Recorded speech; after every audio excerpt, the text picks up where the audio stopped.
प्यारे दोस्तों, एक बेरहम बाप ने अपनी बेटी को इंजेक्शन लगाए और वो इंजेक्शन बुखार के नहीं थे, बल्कि वो अपनी बेटी को जवान करने के लिए यह इंजेक्शन लगातार लगाता रहा।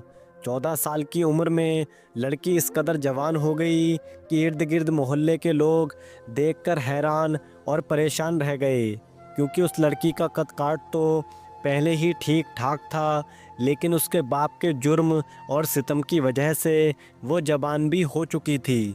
जब उसकी बेटी जवान हो गई तो उसने अपनी बेटी को कमाई का ज़रिया बना लिया। वो ख़ुद तो कामचोर था, वो अपनी बेटी को ऐसी जगह छोड़कर आया जिस जगह का सुनकर हर बेटी के रोंगटे खड़े हो जाएं। तो फिर उस बाप का क्या इबरतनाक अंजाम हुआ, आइए बताते हैं। आज की इस वीडियो में वाक़या बड़ा ही दर्दनाक है, इसे आखिर तक ज़रूर देखिएगा और लाइक ज़रूर कर दीजिए। दोस्तों, सर्दियों की सख्त तरीन रात थी। सादिक हॉस्पिटल में इधर से उधर चक्कर लगा रहा था। इतने में नर्स बाहर आई और कहने लगी, बड़े अफसोस के साथ कहना पड़ रहा है, हम आपकी बीवी को नहीं बचा सके। नर्स के हाथ में बच्ची थी। नर्स ने वो बच्ची सादिक की तरफ बढ़ाई। सादिक ने जल्दी से बच्ची को पकड़ा और सीने से लगा लिया और दहाड़े मार मार कर रोने लगा कि ये बिन माँ की बच्ची कैसे पलेगी। ऐ मेरे खुदाया, ये मुझ पर कैसा पहाड़ टूटा है। मैं अपनी बच्ची को संभालूं या मेहनत मजदूरी करूंगा।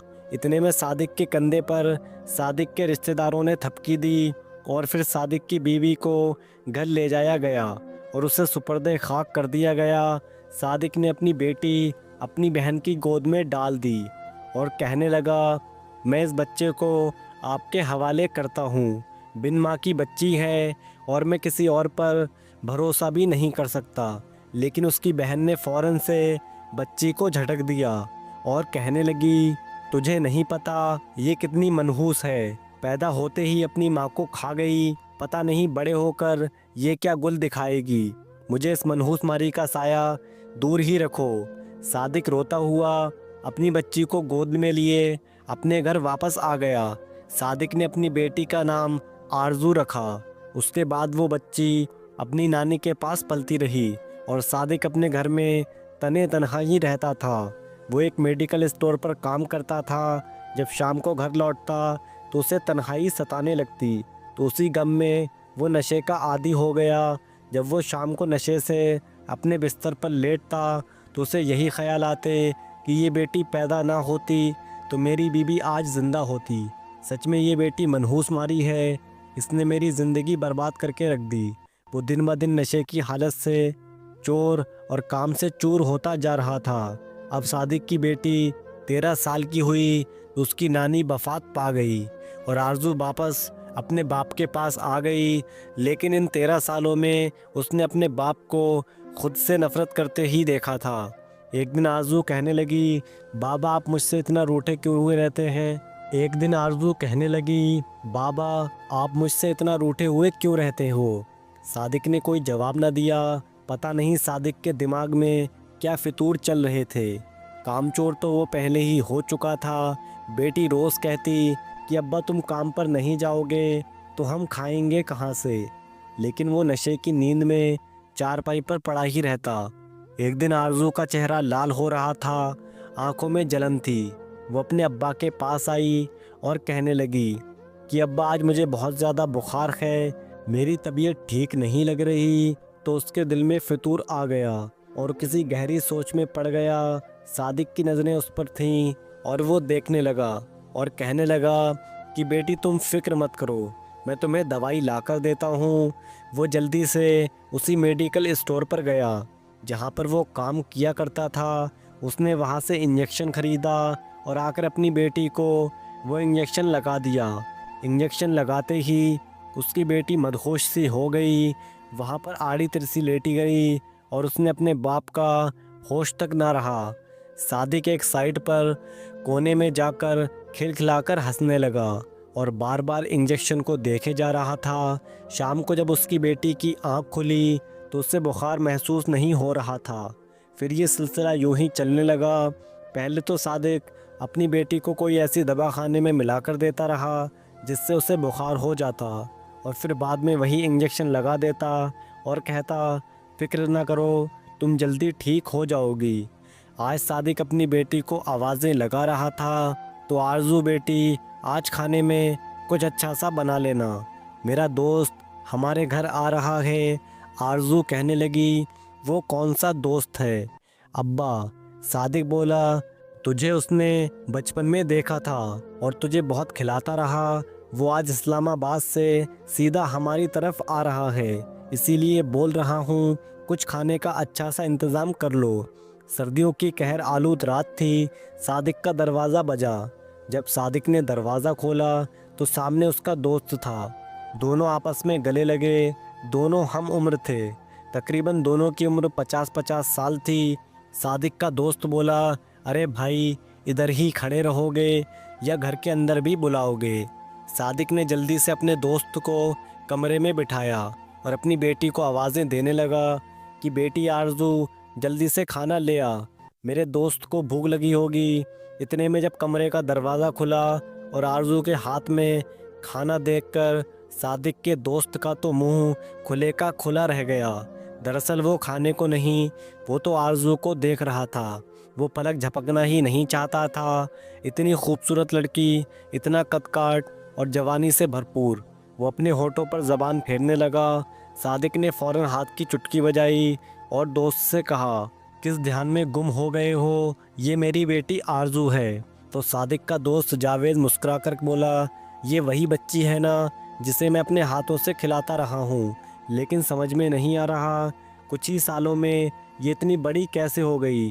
अभी तो इसकी उम्र ही नहीं थी, तो ये उम्र से पहले ही बड़ी हो गई। सादिक, आरजू लाओ जल्दी से खाना खाने के लिए। जावेद बोला, आज रात तो मैं यहीं रुकूंगा। बस वो ललचाई हुई नज़रों से आरजू को देख रहा था। सादिक को सब कुछ मालूम हो गया, लेकिन सादिक ने झूठ बोला, आज रात मुझे बहुत ज़रूरी काम है, इसीलिए तो मैं घर पर नहीं रहूँगा। मेरी बेटी अकेली है, लिहाजा तुम जा सकते हो। जावेद होठों पर ज़ुबान फेरता हुआ ललचाई नज़रें लेकर चला गया। सादिक उसे खुद गाड़ी पर बिठाकर आया था, लेकिन जब वो घर वापस आया तो आरजू की रंगत सुर्ख हो रही थी। अब्बा, मैंने आपसे कहा था ना, मुझे बहुत तेज़ बुखार है, क्या आप मेरी दवाई लेकर आए हैं? टूटे हुए लहजे में आरजू ने बड़ी मुश्किल से कहा। सादिक मुस्कुरा दिया कि हाँ हाँ बेटी, तुम्हें पता तो है मैं तुम्हारी दवाई लाने में ताख़ीर नहीं करता। मैं ये इंजेक्शन ले आया हूँ, चलो तुम्हें इंजेक्शन लगा देता हूँ, सुबह तक तुम्हारा बुखार बिल्कुल ठीक हो जाएगा। वो मक्कारी से मुस्कुराते हुए कह रहा था। आरजू खामोशी से अंदर जाकर बैठ गई। सादिक ने आकर उसके बाजू का कपड़ा ऊपर किया और महारत से इंजेक्शन लगा दिया। आरजू कुछ देर तो बाजू को मलते हुए बैठी रही, फिर रफ्ता रफ्ता उसके ऊपर गुनूदगी सी तारी होने लगी। बुखार की वजह से पहले ही उस पर घबराहट सी तारी हो रही थी। वो जहाँ बैठी थी वहीं आड़ी तिरछी होकर लेट गई। सादिक बेताबी से कमरे के बाहर घूम रहा था। तब जैसे ही आरजू की आवाज़ बिस्तर पर गिरने की आई तो सादिक लपक कर कमरे के अंदर गया। उसने एक निगाह आरजू पर डाली। आज जावेद की बातों ने साबित कर दिया कि पिछली 2 सालों से जो मैं कोशिश कर रहा हूँ वो ज़ाया नहीं हुई। मेरा काम हो गया।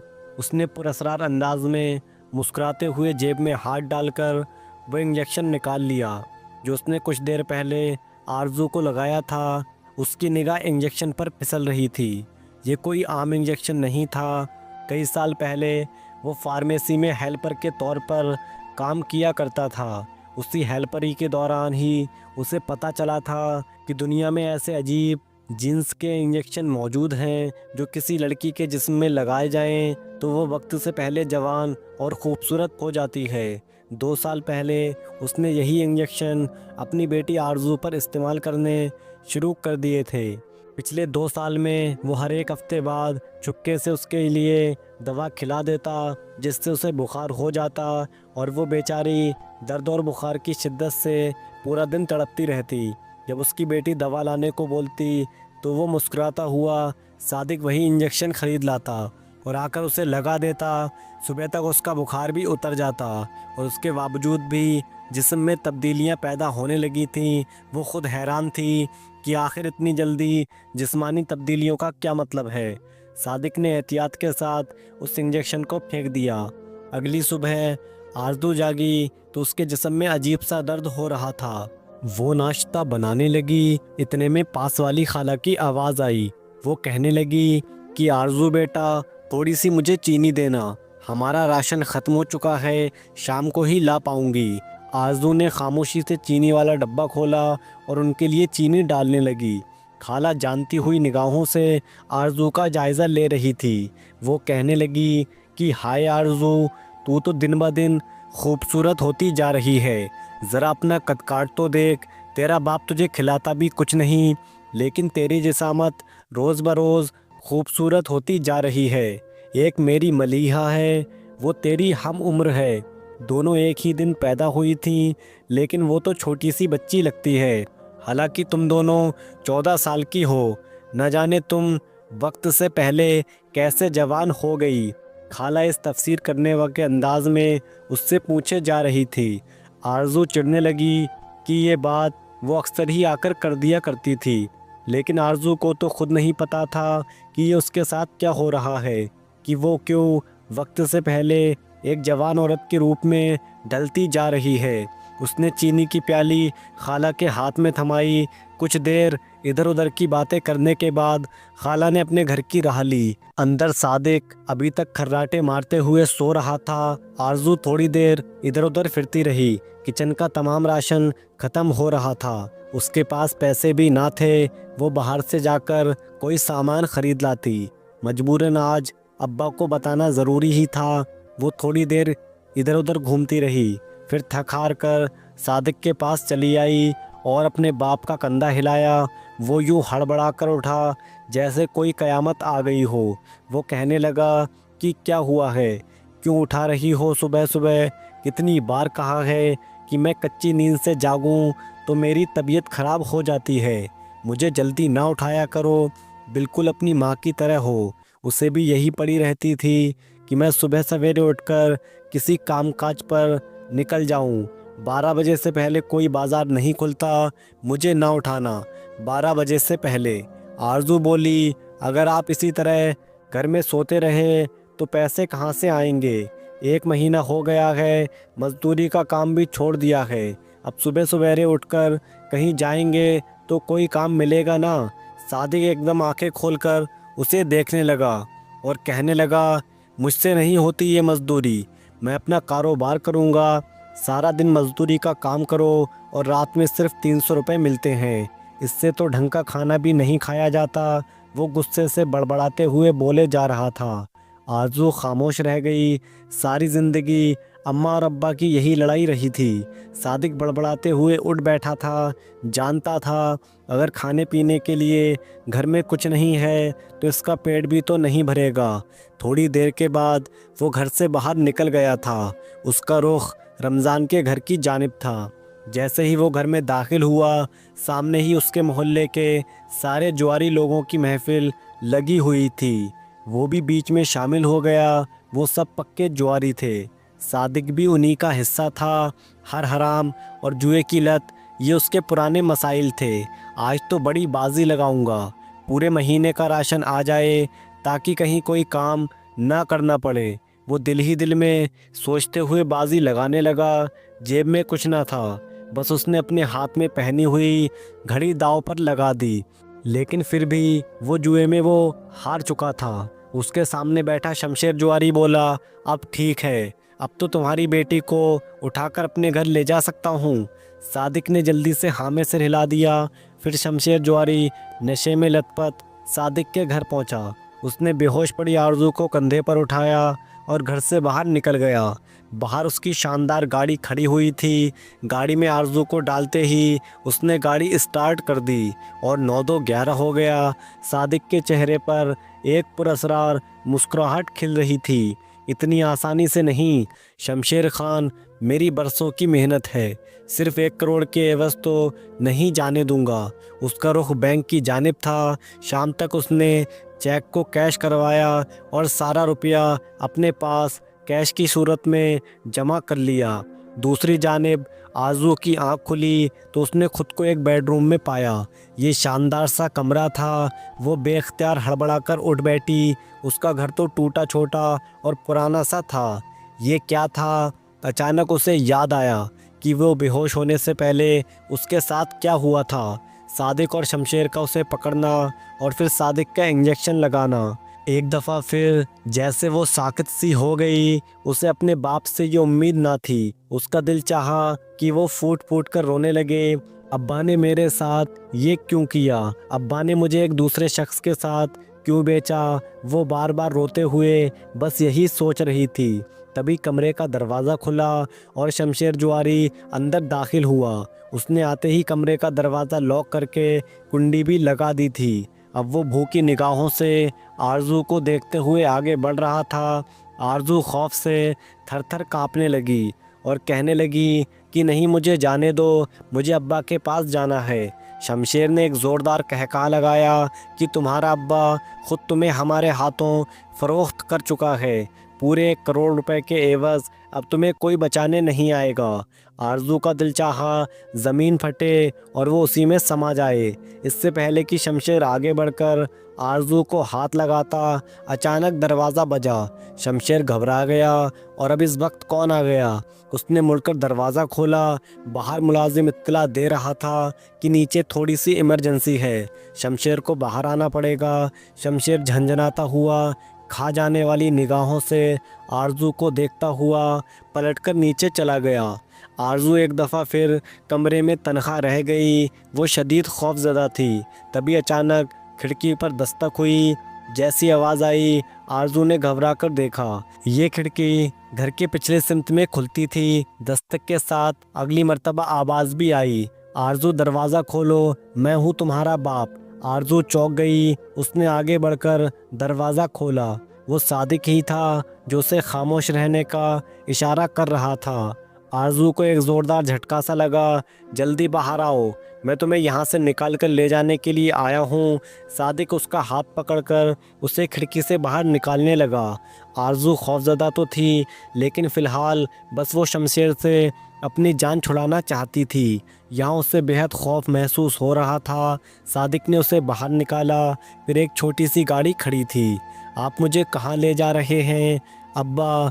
आरज़ू को अब यकीन नहीं आ रहा था कि सादिक उसे शमशेर के हाथ फ़रोख्त कर सकता है। सादिक उसे गाड़ी में बिठाते हुए कहने लगा कि शमशेर मेरा दोस्त है। गलती से मेरे हाथों उसका कोई नुकसान हो गया था, जिसकी वजह से उसने तुम्हें हासिल करने की शर्त रख दी। मैंने वक्ती तौर पर हामी तो भर ली, लेकिन जैसे ही मुझे मौका मिला मैं तुम्हें छुड़ाने के लिए आ गया हूँ। गाड़ी तेज़ तेज़ चलाते हुए वो कहीं जा रहा था। आरज़ू की आंखों से आंसू बहने लगे। वो अपने बाप के बारे में गलत थी। वो तो अभी भी इतना ही प्यार करता था जितना पहले करता था। फिर सादिक गाड़ी चलाते हुए अपने उस छोटे से कस्बे से कहीं दूर निकल आया। वीराना आ गया। दूर दूर तक कुछ न था। कुछ देर बाद सादिक ने गाड़ी रोकी। आरज़ू ने बाहर झांकते हुए कहा, मगर सादिक खामोश था। अपनी तरफ दरवाज़ा खोलकर वो नीचे उतरा और उसने हाथ पकड़कर आरज़ू को बाहर निकाल लिया। आरज़ू ने सामने का मंज़र देखा तो उसके पैरों के तले से ज़मीन ही निकल गई हो। सामने का मंज़र देखकर वो अच्छी तरह पहचान सकती थी कि उसका बाप उसे कहाँ ले आया है। छोटे छोटे से घर थे जो 2-2 3-3 मंजिला थी। नीचे हर घर का दरवाज़ा चौपट खुला हुआ था। दूसरी और तीसरी मंजिल पर बालकनी में लड़कियां खड़ी थीं और नीचे झांक रही थीं। सादिक की गाड़ी को रोककर खड़ा होते देखकर कई लड़कियों ने उबास अंदाज में आवाज़ें लगाना शुरू कर दी। कई एक लड़कियों की आवाज़ें और नारे तो इस कदर शर्मनाक थे, आरज़ू को अपना वजूद पानी पानी होता महसूस होने लगा। लड़कियों के लिबास भी अधूरे से थे। अंदर से म्यूज़िक बजने की आवाज़ और अंदर से मर्दों के कह कहे लगाने की आवाज़ें आरज़ू के कानों में टकराई जा रही थीं। अंदर से म्यूज़िक बजने की आवाज़ें और मर्दों के कह कहे की मिली जुली आवाज़ें आरज़ू के कानों से टकराती तो वो काँप कर रह जाती। अब्बा यहाँ से वापस चले, वो घबरा गई थी। मगर सादिक ने एक सर्द निगाह उसके ऊपर डाली और आगे बढ़कर उसे बाजू से पकड़ लिया। यहाँ से वापस क्यों जाऊँ? सालों से तुझ पर जो खर्चा किया है अब उसे वसूल करने का वक्त आ गया है। चल अंदर। वो उसे हाथ से पकड़कर अंदर की जानिब धकेलने लगा। आरजू बहुत ज़्यादा रोने लग गई थी। तो क्या अब्बा जान, आपने जानबूझकर पहले उसे शमशोर के हाथों फरेख्त किया, अब यहाँ ले आया था। फिर चीखती हुई उसके लबों से निकली और वो खुद को छुड़वाने की कोशिश करने लगी, मगर सादिक जालिम बन चुका था। वो उसका बाजू पकड़े उसे अंदर घसीटता हुआ ले गया। सामने एक मोटी सी औरत साड़ी पहने बैठी थी। उसने आरजू को घसीट कर लाते हुए देखा तो सीधी होकर बैठ गई। सादिक ने सीधा आरजू को ले जाकर उसी के पास पटक दिया। वो कहने लगी कि वाह, क्या कमाल की चीज़ लाया है सादिक, कहाँ से मिला ये हीरा तुझे। औरत ने सीधे होते हुए आरजू के गाल पर हाथ फेरा। सादिक मुस्कुरा दिया।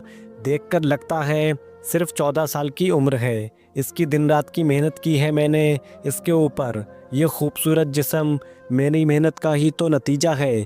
यह तुम्हारे कोठे पर दिन रात ऐसी रौनक लगाएगी कि तुम माला माल हो जाओगी। बस खामोशी से मुझे मेरा हिस्सा दे दो। सादिक ने ऐसे लहजे में कहा कि आरजू का दिल चाहा कि ज़मीन फटे और वो उसमें समा जाए। उस औरत ने कहा, ऐसे माल के लिए तो हम तुम्हें कितने पैसे देने को तैयार हैं। वो औरत जो कोठे की मालकिन थी इतराते हुए कह रही थी। आरजू एकदम उठी और बाहर भागने लगी, मगर आसपास पहले अफराद जमा थे। उन्होंने लपक कर आरजू को पकड़कर दोबारा उस औरत के कदमों में डाल दिया। वो बुरी तरह से रो रही थी और अपने आप बाप की मिन्नतें कर रही थी कि वो उसे यहाँ पर ना छोड़े, मगर सादिक उसे नफरत से देखते हुए मुसलसल मुस्कुरा रहा था। सिर्फ 14 साल की उम्र है, लेकिन ये तो बिल्कुल 22 साला जवान लड़की की तरह नज़र आ रही है। ये सब कुछ कैसे? ये तो मेरे कोठे की मांग बढ़ा देगी। मर्दों को तो वैसे ही कम उम्र और ख़ूबसूरत लड़कियां चाहिए होती हैं। इससे तो वो दोनों खुसूसियत हैं। लेकिन तुमने ये कैसे किया? औरत जब आरजू के वजूद का जायज़ा लेते हुए सादिक से पूछ रही थी। वो कहका लगाकर हंस पड़ा। लोग समझते हैं कि यह मेरी बेटी है, हालांकि ऐसा कुछ नहीं है। जब ये पैदा होने वाली थी तो इसकी माँ कुंवारी थी। वो किसी को मुंह दिखाने के लायक नहीं थी। इसकी माँ को सहारे की तलाश थी। मुझे देखते ही उसे लगा जैसे मैं उसकी बाकी ज़िंदगी को संवार दूंगा, लेकिन ये उसके बोल थे। सादिक ने ये कहकर फिर कहकहा लगाया और उस औरत को दी हुई रकम जल्दी जल्दी गिनने लगा। लालच और हिर्स उसके चेहरे पर फैला हुआ था। कहने लगा कि मुझे मजबूर करती थी, मेहनत करो, मजदूरी करके पैसे कमा के लाओ। इसकी माँ के मरने के बाद अजीब मुसीबत आ गई मुझ में। मुझसे ये लड़की दिन रात सामान मंगवाती रहती। पैसे तो मेरी जेब में होते ना थे। मैंने इधर उधर छोटे मोटे जुए खेलने शुरू किए, कोई रकम हासिल नहीं होती थी। फिर मुझे किसी ने मशवरा दिया कि मुझे अपनी बेटी पर तवज्जो देनी चाहिए, यही मेरे लिए कमाई का ज़रिया बनेगी। मैंने उसे ऐसे इंजेक्शन लगाए जिनसे ये वक्त से पहले जवान हो गई। अब ये यहाँ पर कमाएगी और मैं इसके कमाए हुए पैसों से हर महीने अपना हिस्सा वसूल किया करूँगा। मेरी तो ज़िंदगी संवर गई, क्यों है ना खानम बाई? सादिक ने कहकहा लगाकर कहा। खानम बाई मुस्कुराकर रह गई। तुम तो बड़े लालची इंसान निकले। आरजू उन दोनों की बातें सुनकर जैसे पत्थर का बुत बन चुकी थी। उसकी आंखें बेयकीने के मारे फैल गई थीं। अब्बा, आपने ये सब कुछ क्यों किया? मैं तो आपको अपना सगा बाप समझती थी। वो फूट फूट कर रो दी, मगर सादिक ने सर झटक दिया। वो नोटों की जेब में डालते हुए उठकर खड़ा हुआ। आरजू चीखती चिल्लाती रह गई, मगर सादिक उसे छोड़कर आराम से कोठे से बाहर निकल गया। मगर शायद उसके किए हुए जुल्म का हिसाब होना भी बाकी था। वो शमशेर और खानम बाई से इतनी बड़ी रकम वसूल कर चुका था। अब वो दुनिया में जहाँ चाहता वहाँ रह सकता था। उसका पूरा इरादा था कि वो जल्दी से ये मुल्क छोड़कर चला जाए। रोड क्रॉस करते ही वो अपने ही ध्यान में गुम था। उस बड़े से ट्रक को ना देख सका। कस्बे और उस शहर से बड़े रोड में वाज़ेह फ़र्क था, मगर सादिक की मौत ने उससे सब भुला दिया। ट्रक ने ज़ोरदार टक्कर सादिक को दे मारी और वो दूर तक सड़क पर गिरता चला गया। लोगों ने उसकी चीखें सुनी और तो भागकर उसके पास जमा होने लगे। सादिक की गर्दन टूट गई थी और सर से भी खून का फव्वारा निकल रहा था। उसने फटी फटी निगाहों से ऊपर देखा और उसी लम्हे उसकी सांसें निकल गईं। आसपास मौजूद अफराद ने उसकी जेब की तलाशी ली, जिसमें से नोटों की बड़ी बड़ी गड्डियाँ निकलीं। लोग हैरान रह गए। जिसके हाथ जो लगा उसने लूट लिया। सादिक अपने लालच के साथ अगले जहां जा पहुंचा था। दूसरी जानिब आरजू रोती बिलखती रही, मगर किसी को उसके हाल पर रहम न आया। तंग आकर खुद ही उसने अपना आप बचाने का फ़ैसला कर लिया था। उस रात की तारीकी में सबने समझा कि वो बेहोश हो गई है, तो उसे कोठे के सबसे पिछले वाले हिस्से में डाल दिया गया था, ताकि उसकी चीख से कोठे का निज़ाम ख़राब ना हो। मगर वो तो बेहोश होने की सिर्फ अदाकारी कर रही थी। लोगों के वहाँ से जाते ही वो उठ खड़ी हुई। उसने अपने दुपट्टे में छुपा हुआ वो खंजर निकाला जो उसने शमशेर पर हमला करने के लिए उसके कमरे से चुराया था, मगर फिर बाद में उसके किसी काम ना आया। खंजर अपने हाथ में लिए उसने उसकी नोक से दरवाजे में लगा हुआ लॉक खोलने की कोशिश की। खुशकिस्मती से लॉक खुल गया। दरवाज़ा खोलते ही वो पीछे की तरफ निकल आई। सामने जितनी रौनक थी, पिछला हिस्सा इतना ही वीरान था। चादर को खुद पर लपेटते हुए आरजू ने खुद को रात की तारीकी में गुम कर लिया। उसे पता था कि उसकी खाला इसी शहर में कहीं रहती हैं। उनके घर में वो महफूज रह सकती है। बस उसने जल्दी से जल्द उनका घर ढूंढना था। फजर की अजान से पहले वो खाला के घर जा पहुंची। खाला ने जो उसे इस तरह अचानक अपने सामने देखा तो हैरान रह गई, मगर आरजू ने रोते हुए जब उससे सादिक की असलियत और ख़ुद पर बीते हुए जुल्म के बारे में बताया तो खाला ने आगे बढ़कर उसे अपने गले से लगा लिया। उस खाला का जवान बेटा भी हमदर्द भरी निगाहों से आरजू को देख रहा था। फिर कुछ ही दिनों बाद आरजू की खाला ने सोचा, मज़ीद कोई आफत ना आ जाए, मेरी भांजी पहले ही इतनी बड़ी आफत से निकली है। खाला ने रातों ही रात आरजू और अपने बेटे का निकाह पढ़वा दिया और तड़प कर उसके लिए यही दुआ निकाली कि ए अल्लाह, किसी की माँ ना मर जाए, वरना औलाद दर दर की ठोकरें खाने पर मजबूर हो जाती है। आरजू ने तो अपने बाप को सगा बाप माना, लेकिन उसने अपनी बेटी को जलालत में डाल दिया और फिर बाद में उस बेचारी को बेच डाला। अब तो आरजू की ज़िंदगी में खुशियाँ ही खुशियाँ थीं। उसने बहुत बुरे हालात का मुकाबला किया। अब आरजू का शौहर उसकी बड़ी इज़्ज़त करता था और वो भी बहुत ज़्यादा खुश थी, क्योंकि वो अपने शौहर के साथ रहते हुए अपने आप को महफूज समझ रही थी और उसका शौहर भी उसकी वफ़ादारी का मुहाफ़िज़ बना। तो दोस्तों, आज की इस वीडियो में इतना ही। अगर आपको आज का ये वाक़या पसंद आया हो तो हमारे चैनल को सब्सक्राइब ज़रूर करें और बेल आइकन ज़रूर दबाएं। वीडियो को लाइक और शेयर ज़रूर करें। शुक्रिया।